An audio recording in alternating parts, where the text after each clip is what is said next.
very first line in the Bible says, "In the beginning, God created the heavens and the earth." That simple statement is complete and perfect in and of itself. God, being perfect, does not create imperfection. So one can conclude that all was created perfectly in that one sentence. And yet, in the very next sentence, now the earth was formless and empty. Darkness was over the face of the deep, and the Spirit of God was hovering over the waters. So what happened? Oops, getting ahead of myself there. That, my friends, is a discussion for a future date. But back to the issue at hand, why we should all believe in God, or at least a divine being or power. The Latin phrase ex nihilo nihil fit, which means nothing comes from nothing. It's a simple truth that requires no faith at all. It's self-evident. It is an impossibility to have something come from nothing. So if nothing can come from nothing, then everything came from something. That something is a being greater than we are, a being we like to call God.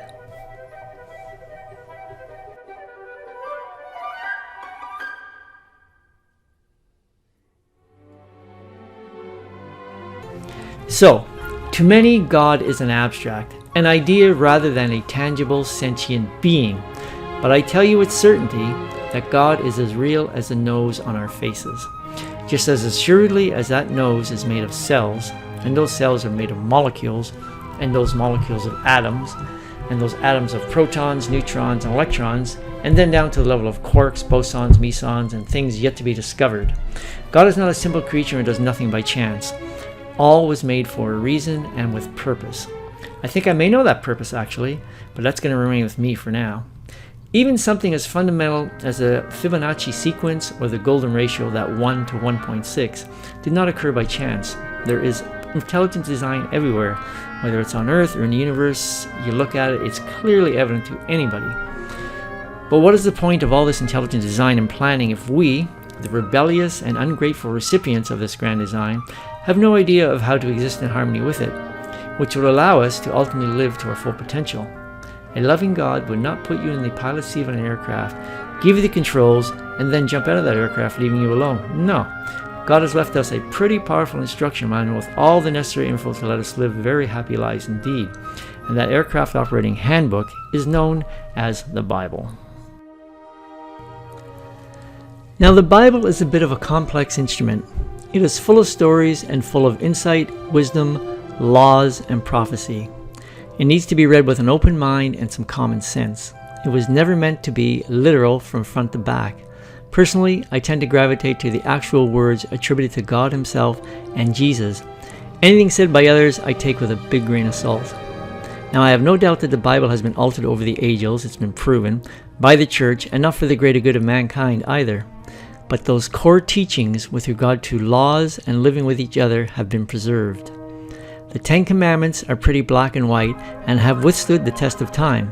Unfortunately, aside from those, I doubt many know of any other wise statutes and laws given to man to live a happy and fruitful life. The Bible remains to this day the most relevant source of knowledge we have, and our Western civilization was built on it.